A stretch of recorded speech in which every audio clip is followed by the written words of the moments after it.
Right now at 6, a 16-year-old driver leads police on a high-speed chase, hitting over 100 miles per hour while weaving through traffic. And we've got some showers not in our immediate area now, but more are on the way. We'll break down your forecast for you coming up.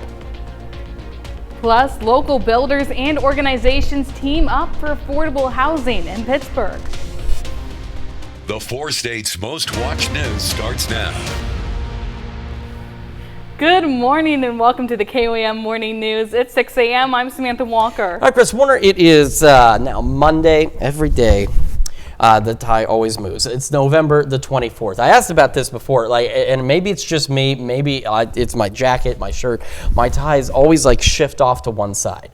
No matter how I straighten them up, no matter what I do, they always start to migrate off to the left side, and I don't know why. But Happy Monday, everybody. It's Monday. We made it through the weekend, and we're going to make it through this week. A lot of us, not everybody, but many of us have short weeks this week. A couple of days of work, couple of days of school. The news and weather never stop. Google doesn't stop. Can you imagine the world if Google suddenly went offline? They said vacation day. It'd be chaos is what it would be. It'd be People turmoil. would be Googling, why is Google not working? Yeah, they probably would. Well, you don't need Google to know what the forecast is, because that's what I'm here for. And I deliver it in a chipper and cheery, smiley way, and Google does not. You get that Google lady, and she just goes, "It's currently 42 degrees and cloudy skies." That's not as fun as what I can do. Let's take a live look outside from downtown Pittsburgh. See, she can't get excited about these things, but we can, and that's why we're here for you. We got what I cannot say it anymore. I can't. I can't do it anymore. She just squeaked. I don't know what that sound was. Wet roadways. I want to do that. I'm going to rehearse. I'm going to go out in the hallway. I'm going to rehearse that. I'm so sorry, folks at home. But wet roadways. We have wet roads outside, but we don't have any widespread rain at this point. We're looking around the cameras, and there it is. It's damp. It's damp. That's what we're going to go with. That's our word for the day is damp. Skywatch Storm Tracker, nothing out there. Could we have some drizzle? Certainly. Will it show up on radar? Absolutely not. But take a look down to the south and west if you dare. We've got showers starting to increase in coverage. We'll get more showers as we head through the morning into the afternoon and evening. We also have some fog. We've got just under 2 miles visibility in Iola, just under or right around 3.5 in Yates Center. Reduced visibility, Chanute, Fredonia, Sedan, Independence, Parsons. So do again, slow down. Low beams, not your high beams. Fog lights if you've got them. And of course, give yourself more stopping distance to what you may be used to, because the roads are wet and we have leaves out there. Those are also wet, and that will increase your stopping distance as we head out there this morning. Temperatures mild for most of us. We're into the low 50s, getting some upper 40s. Lamar, Carthage, Stockton all 49, 46 still the cool spot in Monette, and 48 in Cassville. Again, through the morning, showers will increase in between about 2 and 6, maybe 2 and 8. Could get an embedded thunderstorm or two. No severe weather is expected, but some rumbles of thunder will be possible out there. And as you can see, scattered showers will continue through the day, which also means some of you may get pauses here and there as we deal with the showers on our Monday. Kids heading out the door, grab the umbrella and the rain jacket. They're going to need it. About 51 scattered showers, 55 for lunch and recess. More rain and maybe a thunderstorm or two as they head home, 57. We're going to go into the low 50s by 9, mid-50s by noon, upper 50s for our highs. South winds occasionally gusting upwards of 20 miles an hour. Now, see, Google can't also laugh and stumble over words and have fun either, can it? No, it cannot. But we can, and we enjoy it. And we enjoy it so much that we're going to break down your full forecast for you. We still have the cold air on the way, and we'll look at Thanksgiving here in just a few more minutes. Samantha? Chris, thanks. Just before 10 o'clock Saturday night, Webb City police officers spotted a pickup driving erratically, believed to be a possible DWI. Police say the 16-year-old driver took off, hitting speeds over 100 miles an hour and weaving through traffic. Troopers with Missouri State Highway Patrol and the Jasper County deputies joined in before the truck finally stopped. He was arrested, ticketed for multiple offenses, and released to his parents. Officers say they'll submit felony fleeing charges to the juvenile office under Missouri's new Valentine's law, which makes running from a traffic stop a felony regardless of the driver's age. A judge dismissed a family lawsuit against a children's hospital in Wisconsin after it accidentally threw away a woman's brain meant for research. As Pelina Osta reports, the woman's mother is not letting it go. Now all that research from Ashton's brain is all gone, and we're just going to have to learn the hard way instead of making life better for other children. Ashton Fellens was diagnosed with Canavan disease as a baby. At just 3 years old, she received a revolutionary gene therapy treatment. Those genes were still working in her body all her life, and that helped her have better quality. Canavan is a rare disease. Most don't live past the age of 10. Ashton passed away at 24. Her mom, Arlo, says the scientific knowledge gained from her brain could have helped ongoing research to find a cure, not just for Canavans. And that would also help Alzheimer's and Parkinson's and any other of the diseases that were related to myelin. The Fellens were in court Monday with Children's Wisconsin to determine if they had a valid case. It was dismissed because of what the judge said, that he placed the brain as an organ, and he said his ruling on organs is that we signed a document that stated once we turn over the organ and they remove the organ, that they can do anything they want with it. Fellens says there needs to be accountability so no one else has to experience this with organ donation. There's no responsibility, there's no accountability on the hospital's part.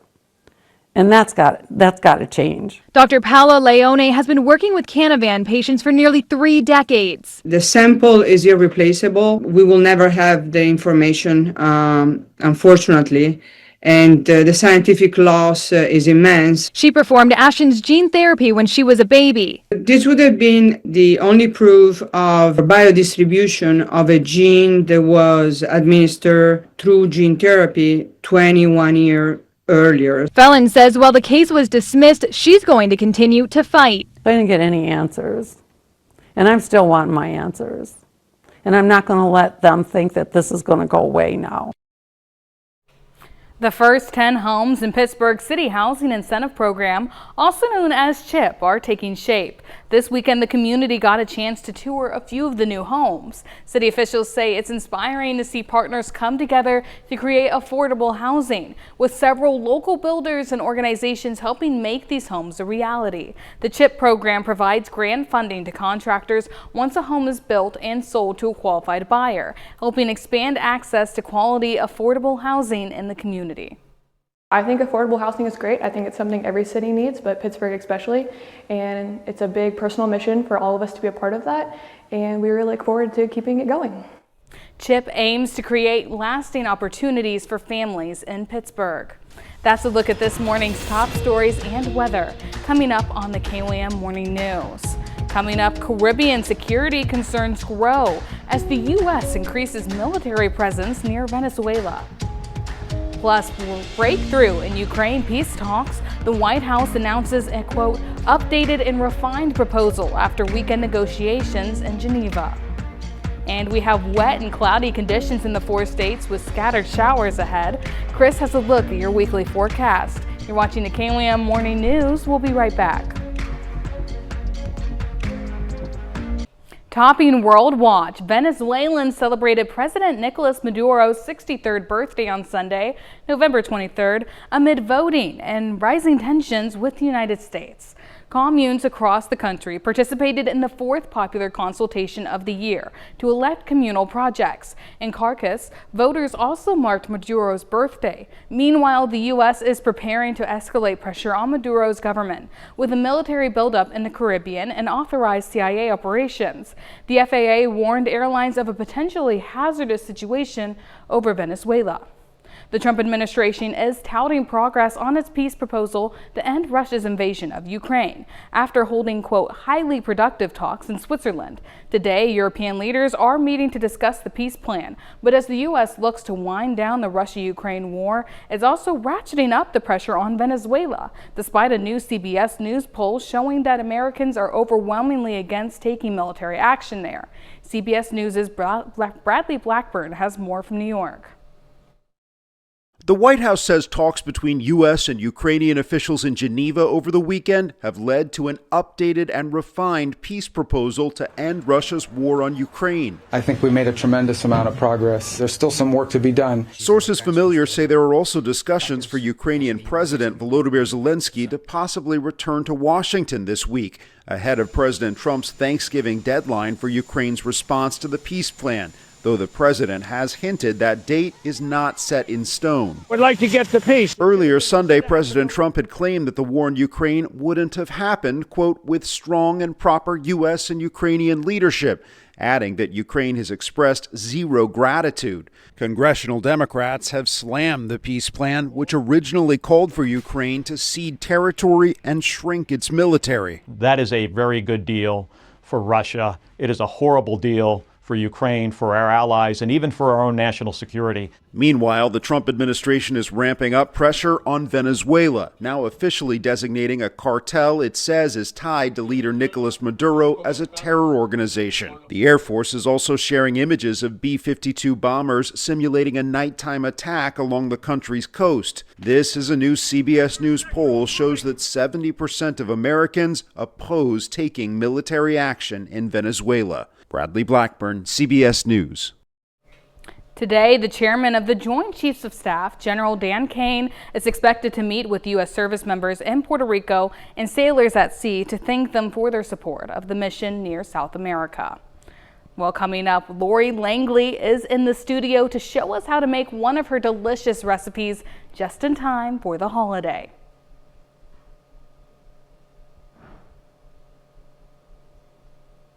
Well, welcome back. Lori Langley joins us in the studio this morning to teach us how to make one of her delicious recipes right in time for Thanksgiving. Oh, this one's going to be perfect. It's nothing too crazy, pretty simple.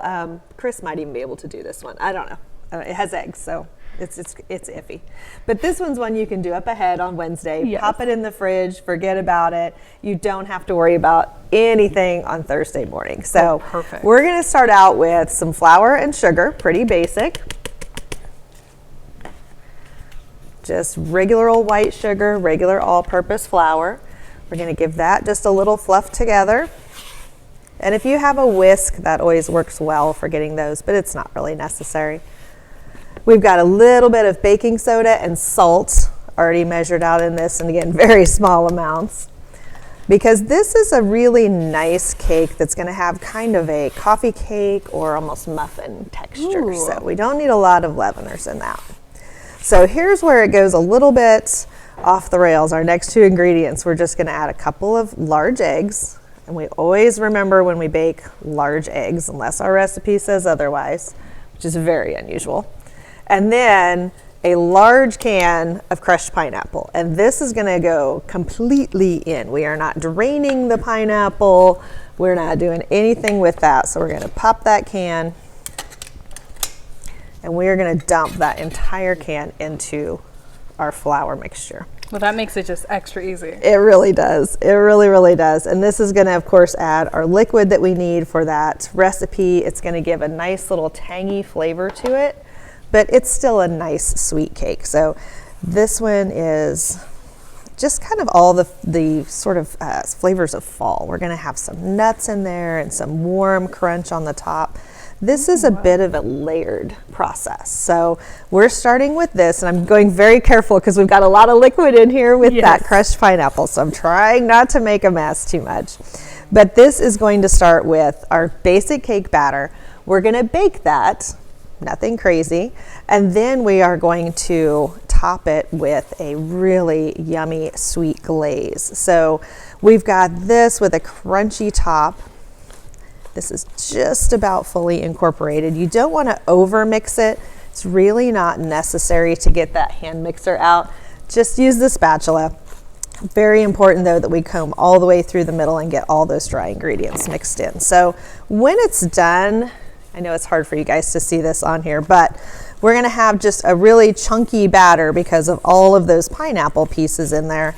And you really have to go and go because you'll find those last little remnants of dry ingredients in a corner if you're not careful. So we're going to set that aside. I'm going to make this in my disposable pan. This is just a 9x13. So you can do this in any pan that you want.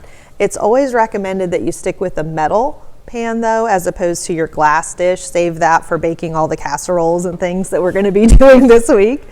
But we still want to give it a light spray, because it's just going to make it easier to pull that out when we cut and serve it, and you don't get those pieces left stuck to the bottom. Oh, perfect. So always use our baking spray, not cooking spray. Difference there. Yes. So I'm going to pour all of this batter in here. When we come back, we're going to make a crunchy pecan topping that we're going to put on there before we bake it.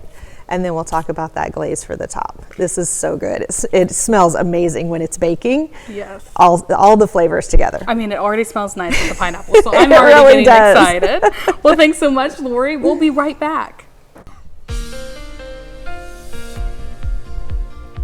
Welcome back to the KOAM Morning News 622 on this Monday morning, again starting with the fog tracker, where for the most part along and west of the 69 corridor we've been dealing with some fog, some dense fog at times as well. Iola just under 2 miles, Yates Center about 3.5, Chanute, Fredonia, Independence, Sedan.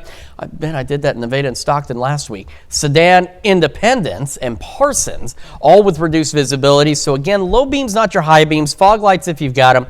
And the biggest thing too is your stopping distance. Wet roadways, leaves on those roads that are also wet increases your stopping distance by a fair amount in some cases. So you need to really slow down and be prepared also, of course, for that possibility of rapidly changing visibilities. Skywatch Storm Tracker, it's clear right now. And you're like, showers? What showers are you talking about? Well, these showers, my friends, down off to our south and west, again, beginning to gradually increase in coverage. You see how there's lightning? Nothing severe. In fact, this activity here doesn't even look like thunderstorm activity, does it? It looks like rain.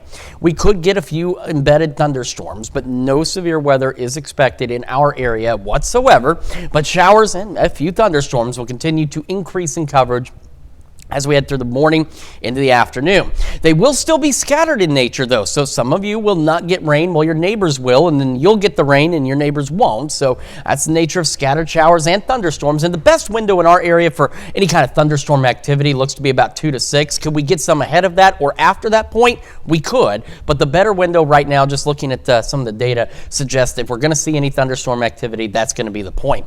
Otherwise, again, scattered showers, few rumbles of thunder. Now by about 11 o'clock midnight, this all goes away. We'll have cloudy skies overnight. We'll still be mild tonight, but winds will begin to shift out of the northwest for us. And on our Tuesday, we start cloudy. Skies will clear. This system pulls on through. These northwest winds gusting upwards of 20 miles an hour. And as we head into the afternoon and evening, those temperatures are going to start to get cold. Now, our Wednesday, we're pretty good. Partly cloudy skies, we're dry, but it's going to be chilly compared to where we have been. In fact, a quick look at temperatures from Tuesday into Wednesday. Ahead of that temperature change, look at this. It's not bad. Upper 50s, some low 60s. Mild, definitely above normal, but not bad. But by 5 o'clock, here's that cold front. So we got Yates Center, Chanute, Fort Scott, temperatures dropping on the backside of this. And eventually, they'll really take a dive overnight into early Wednesday morning. Even at 5 a.m., we're still a pinch warmer than what our ultimate lows may be as we drop into the low 30s. And as we head into Wednesday afternoon, look at that. The best we're going to muster is maybe some upper 40s, perhaps a 50-degree reading or two. So get ready for those colder temperatures. As for this morning, scattered showers, perhaps a rumble of thunder, and temperatures don't move much. Low 50s to start, mid 50s by 11 o'clock this morning. Our highs today into the upper 50s, and as I mentioned, down low 50s tonight. We'll have those gusty northwest winds tomorrow. Skies clearing, about 60 ahead of the change in temperatures, back in the low 30s overnight. Wednesday, Thanksgiving, chilly, but seasonably so, or pretty close to seasonably so. Upper 40s out there. Black Friday, upper 30s, low 40s to start. Upper 40s, low 50s for the highs. Showers later in the day Friday, continuing into the weekend. And yes, I know it says wintry mix next Tuesday. We're still a ways away, but we are starting to get into December. We are starting to get into more consistently cold temperatures. So wintry weather, not out of the question. Nothing significant expected at this time, but of course, as we get closer, we will certainly monitor that for you. That is a check of your forecast. We're going to send it over to Samantha now with Health Watch. Thanks, Chris. Current cardiac screening tools miss nearly half of people at risk of a heart attack. A Mount Sinai Health System study raises questions about the accuracy of using risk scores to assess the chances of a heart attack. Researchers say most heart attacks occur in patients who would be considered low or intermediate risk and recommend doctors shift their focus to detecting plaque in the heart to assess heart attack risk. More evidence the HPV vaccine is successful at preventing cervical cancer. 2 Cochrane reviews found girls given the HPV vaccine before the age of 16 were 80% less likely to develop cervical cancer. The research also showed side effects were minor, like having a sore arm. The study's authors say this is a clear and consistent evidence that a vaccine works. Which is the best to lose weight, diet or exercise? The answer is both. According to researchers at the University of Cambridge, they found a combination of eating healthy and exercise led to greater fat loss than just one or the other. In addition, diet and exercise together led patients to not only drop pounds, but also to lose the hidden visceral fat that surrounds the organs. One Illinois family has an extra reason to be thankful this holiday season. After spending 6 long months in a St. Louis, Missouri hospital following a premature birth, their baby girl is finally going home. Russell Kinsall has the story. The staff at St. Louis Children's Hospital threw a goodbye party for Macy Ward and Aaron Coates and their baby girl, Frankie, after a 6-month medical stay. Their ordeal started in May. I had went into preterm labor. She was just kind of ready to come out. Macy Ward was only 25 weeks into her pregnancy. She had suffered hemorrhaging, and doctors put their unborn baby's survival rate below 50%. We were prepared for the worst. And then I was life flighted to Barnes, Jewish. She came at 25 weeks and 2 days. Frankie weighed less than 2 pounds, was only 12 inches long. During her stay, she suffered chronic lung disease and pulmonary hypertension. These babies can face a lot of complications, and Frankie has. Dr. Jillian Pett is a WashU Medicine neonatologist at St. Louis Children's Hospital. We started our small baby unit in 2023, and we've admitted over 200 babies to the small baby unit. The specialized unit focuses on babies like Frankie, born more than 3 months premature. Friends and family held fundraisers so Ward and Coates could stay with Frankie and not have to go back to work. There's no way we'd have made it without them. Yeah, they've been with us every step of the way. And grandparents watched their 3-year-old, Finley. We had never left her alone before or overnight anywhere until she was born. After 6 months, Frankie weighs nearly 12 pounds and is feeding from a bottle. She's made remarkable progress. I'm just very thankful that she's here with us and that she's doing as well as she's doing. Frankie's finally going home just in time for her mother's birthday and Thanksgiving. That's a look at some of today's top health stories. We'll be right back. Right now at 6:30, Chanute kicks off the holiday season with Western flair. And we've got some scattered showers on the way. A little bit of a pause right now, but more showers and even a thunderstorm or two coming up the turnpike. Look at your forecast coming up. Plus, Max Ford of Nevada partners with the animal shelter for a good cause. The 4 states' most watched news starts now. Good morning and welcome to the KYM Morning News. It's 6:32. I'm Samantha Walker. I'm Chris Warner. It is Monday, November the 24th. Happy Monday to everybody. We've got Thanksgiving just 2 or 3 days away now at this point. Hopefully you're prepped and ready to go. I don't have to worry. That's the nice thing. I'm not allowed to cook, and that's for good reason. All right, so I don't have to worry about doing anything but eating the food. But I know you're making mashed potatoes. I think you said. Yes, but I've already gotten all the ingredients because I didn't want to try to battle the grocery stores in the days leading up to Thanksgiving because I'm not ready to fight for a bag of potatoes. I mean, I don't trust my ability with the bag of potatoes. That's if I can get to them. That's true. That's true. I mean, the grocery shopping leading up to Thanksgiving is about as bad as Black Friday itself is for all those deals. Hopefully you're ready for the deals, and hopefully you're ready for some more rain because we're not quite done with it yet. Let's take a live look outside downtown Pittsburgh, and you can see the roads are wet out there. We have the cloudy skies, but at least in terms of detectable precipitation, nothing on the Skywatch Storm Tracker, which I'll show you in just a moment. Our camera 7th in range line, again, cloudy skies, wet roadways, but nothing falling from the sky at this particular point. Same for the MODOT camera 32nd in range line in Joplin. Skywatch Storm Tracker, as I said, in our area is clear. Now remember though, things like drizzle, the radar beam can't pick up on that. It's too finite to see drizzle, and so there could be some drizzle here and there. Otherwise, no detectable rain in our immediate area, but then we'll head down a little to our south and west, and we're seeing all of this activity continue to fill in across parts of eastern Oklahoma. Eventually, it will fill in more, roll up into our area, and you see, even in these showers, we have some lightning out there because we could still get a stray shower or thunderstorm as we head into the afternoon, which we'll go over in just one moment. A quick reminder, too, again, primarily along and west of the 69 corridor, we've been dealing with fog this morning. Iola just under 2 miles, Yates Center about 3.5, Chanute, Fredonia, Sedan, Independence, and Parsons, all with some reduced visibilities as well. So low beams, not your high beams, fog lights if you've got them, and of course slow down. Temperatures this morning, the majority of us, we've just been kind of hovering right in the low 50s, from 50, 51, 52. We got Bonita and Nowata, both a little bit warmer at 53. Our cool spot all morning has been Monette, just sitting at 46. That temperature hasn't changed all morning long. We got 49, Stockton and Cassville.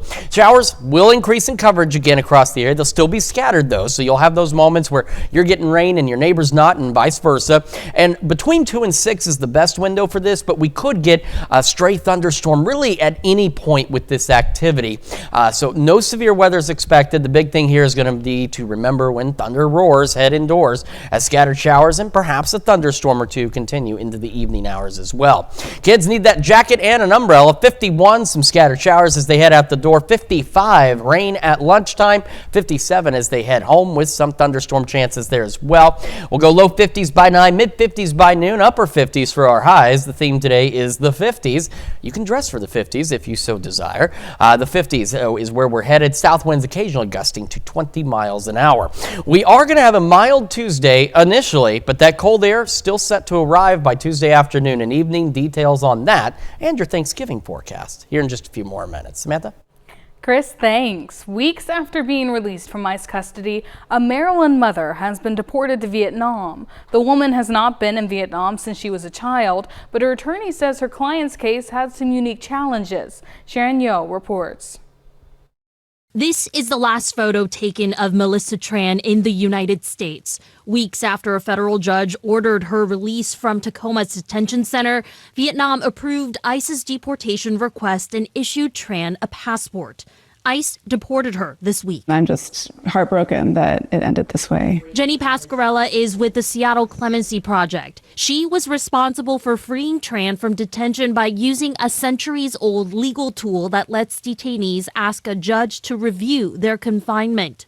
This was Tran last month, shortly after she went home to Hagerstown, Maryland, reuniting with her kids and husband. I'm grateful for them, and I'm thankful that, like I said, for everything that they've done to my family and myself. But release from custody doesn't end someone's immigration case. It didn't undo the fact that she has this really old deportation order that was based on a really old criminal conviction from when she was 18 and in Virginia. Pascarella says it's especially complex for people from certain countries. For all of these folks from Vietnam and Cambodia and Laos or other countries that historically haven't accepted their citizens for deportation, those deportation orders are valid and they can be executed as long as the government obtains the passport or the travel document to be able to send them back. The sudden swing from freedom to forced removal is now leaving a family without a wife and mother, something Pascarella says many in the U.S. will never understand. In these cases of individuals who have been here their whole lives, they have everything at stake.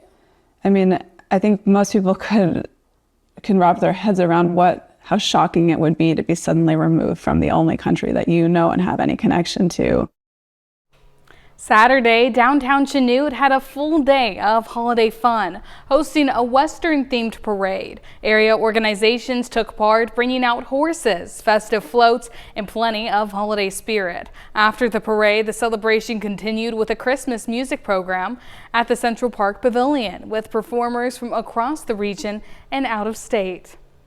The Nevada Animal Shelter teamed up with the Max Ford of Nevada for Drive for Your Community, a national program put on by the Ford Motor Company. Throughout the day, the community stopped by for a simple way to support local pets. Organizers say there was no pressure and no sales pitch, just a quick drive for a good cause, helping provide care and second chances for shelter animals. That's a look at our top news stories coming up this half hour on the KOAM Morning News. Coming up next, the Thanksgiving travel rush begins tomorrow. TSA prepares to screen nearly 18 million passengers as airports gear up for their busiest days of the year. In Consumer Watch, this week kicks off the busy holiday travel season. The Federal Aviation Administration says it expects tomorrow to be the peak day for air travel, with more than 52,000 flights. The Wednesday before Thanksgiving and the Sunday after are also predicted to be the other two busiest flying days, with more than 51,000 flights expected each day. The Transportation Security Administration says it expects to screen nearly 18 million people between tomorrow and Sunday. And this Black Friday, Pepsi is releasing its first prebiotic cola. It comes months after the company purchased prebiotic soda brand Poppi for nearly $2 billion. The new cola line takes on rivals Olipop and Coca-Cola's Simply Pop. Pepsi's prebiotics cola will first launch online at multiple retailer websites, including Amazon, Walmart, and Kroger for a limited time. The soft drink line is expected to hit store shelves sometime next year. Now's your chance to own a bit of Muppet history. For the first time, the Jim Henson Company is pulling iconic pieces out of the archives and onto the auction block. CBS's Gwen Baumgarten looks at the ongoing legacy of the late puppeteer and Muppet creator. In the words of Kermit the Frog, it's not easy being green, but this auction is sure to make quite a bit of it. For the first time, a chance to bid on the fantastic world of Jim Henson, from this massive Crystal of Truth prop to each bust used in the Muppet Christmas Carol. This is the first time ever that you can get an authorized, authenticated piece of Jim Henson memorabilia, and that includes puppets. There's this little tree creature. Roy Parker is with Julian's Auction House, where more than 400 items pulled from the archives of the Jim Henson Company will go home with the highest bidder. Fraggle Rock fans may recognize Uncle Traveling Matt. He's the biggest ticket item here. This original show puppet is estimated to go for between $40,000 and $60,000. Other memorabilia comes from Emmett Otter's Jug Band Christmas, the Dark Crystal, even Henson's own closet. There's some weird stuff here. Yeah. Many are recognizable, others some pretty deep cuts. We have these two puppets that are from the first season of Saturday Night Live. It was a very weird segment with like fantasy sort of lands and kind of gross looking creatures, and it did not work. And here you have to hand it to the iconic Miss Piggy. Both this glove and her lavender suede shoes are expected to sell high and fast. Proof that you're never too old to be pulled in by a good puppet. Gwen Baumgartner, CBS News, Los Angeles. The auction begins on Tuesday to celebrate the Jim Henson Company's 70th anniversary. The profits will go towards its archive preservation efforts and continuing Henson's legacy. That's it for Consumer Watch, and now here's Chris with a quick look at your forecast. Yeah, we've got those cloudy skies out there. We're dry for the most part, maybe some drizzle here and there, but more showers and potentially some thunderstorms on the way. Break down the details and celebrate birthdays and anniversaries right after this. Time now, 6:44. We'll be right back. All right, time for some Monday birthdays in the 4 states, and we're starting in Welch with Tegan Leanne, celebrating birthday number 4. Says, Daddy and Sissy, hope you have the best day ever. We love you. Well, Hoyt Nadine is also celebrating birthday number 6 today. The note says, love you from your family. Happy birthday, Hoyt. And heading over to Girard, where Autumn Avery is celebrating birthday number 16 today. Happy birthday, Autumn. And Adarius Valley is celebrating birthday number 18. Happy birthday, Adarius. And in Pittsburgh, Zeke Mitchell celebrating birthday number 24. Happy birthday. And Roger Cornish is celebrating birthday number 68. Happy birthday, Roger. And Tracy Baldwin celebrating another year wiser today. A very happy birthday to you, Tracy. And our very own Daniel Camp is celebrating a very happy birthday today. He is our operations manager here at KOAM, so he helps put a lot of stuff on behind the scenes, and we appreciate him. So very happy birthday to you, Daniel. Daniel Camp and I have gone on a few adventures together. He was a news photographer back in the day, and yeah, lots of fun. Daniel, very happy to have you here, and a very happy birthday to you. And our list continues with Todd and Ryan Layson celebrating their 18th anniversary in Columbus. A very happy anniversary to the Laysons, and a very happy birthday and anniversary to all of you on our list. And of course, if you want to celebrate with us, and for some reason you just can't remember what you should do, Samantha has some information you should take note of.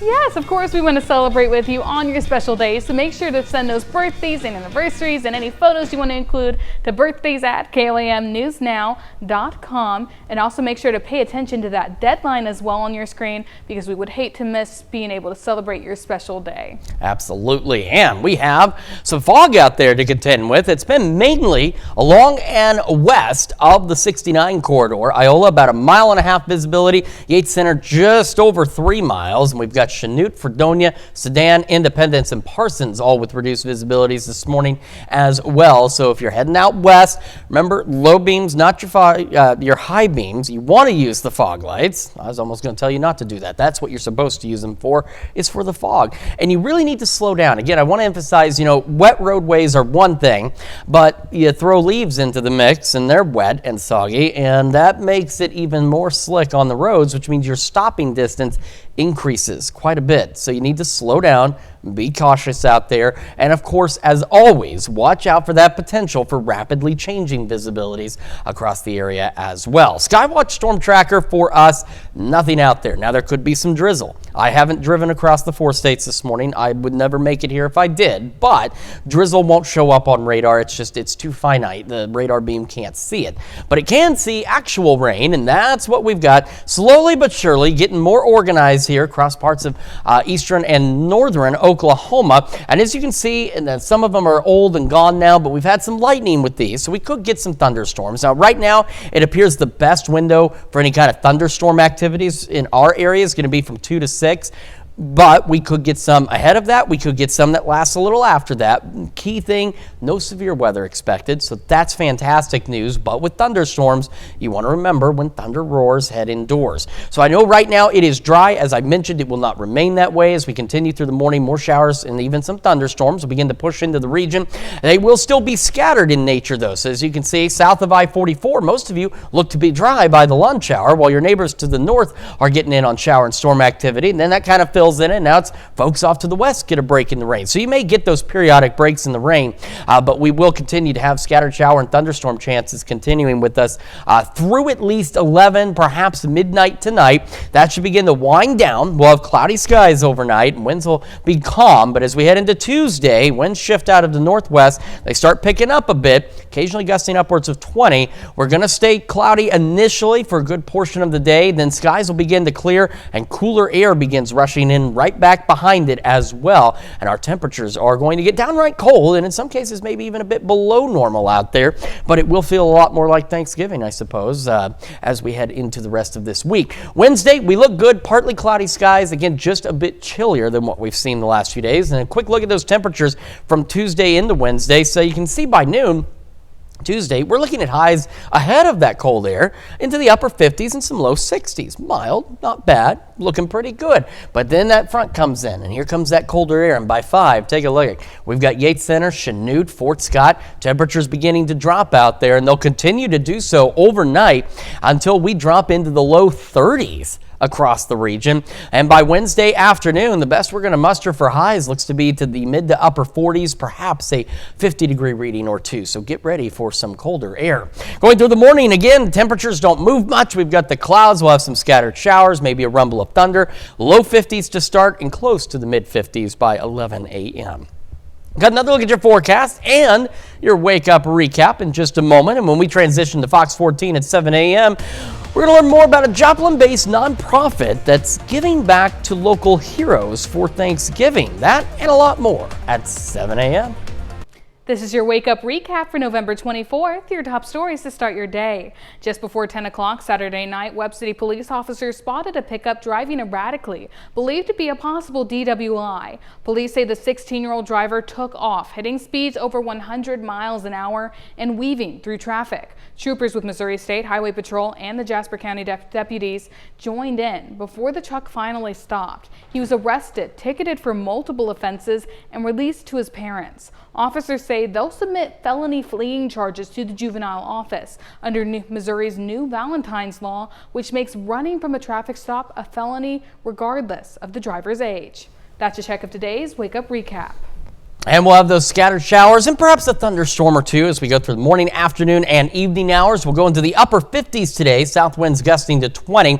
And again, no severe weather expected, but with any kind of thunderstorm activity, you need to remember when thunder roars, head indoors. Showers and perhaps a thunderstorm or two continue through the evening, wrapping up by about 11 o'clock midnight. Will be cloudy overnight, calm winds, and back into the low 50s. And as we head into Tuesday, initially ahead of the colder air on the way, we are mild, upper 50s. Some low 60s. Northwest winds, though, gusting upwards of 20 miles an hour. And then as we head into the evening, that cold air begins to push in, dropping us back into low 30s overnight into Wednesday. Wednesday and Thanksgiving, chilly for sure, upper 40s across the area. Black Friday, a bit chilly, upper 40s, low 50s. Late day rain chances Friday, and those rain chances continuing into the weekend. And yes, that does say wintry mix Tuesday, but we're still several days away. It's a low chance at this point, but it is something we'll keep an eye on for you because we're heading into December, which means colder air is going to become a lot more consistent, which means our precipitation will start to be more cold-like as well when we get it. You know, it may not be a bad time to spend the next few days maybe working in the kitchen. And talking about that, coming up today at noon, we're making a foolproof turkey gravy in the Mr. Food Test Kitchen. And your morning news continues on KOM with CBS Mornings. Computer scams, deep fakes, and identity theft are happening on a daily basis. Ahead on CBS Mornings, cybersecurity expert Chris Krebs talks about his new book on how to protect yourself online. Or you can switch on over with us on Fox 14, where your only local morning news continues. This morning, Lori Langley is in the studio to show us how to make one of her delicious recipes just in time for the holidays. Plus, we're going to learn more about a Joplin-based nonprofit that's giving back to local heroes for Thanksgiving. It's going to wrap it up for us for now, though. We're back tomorrow morning at 5 a.m. We'll see you today at noon.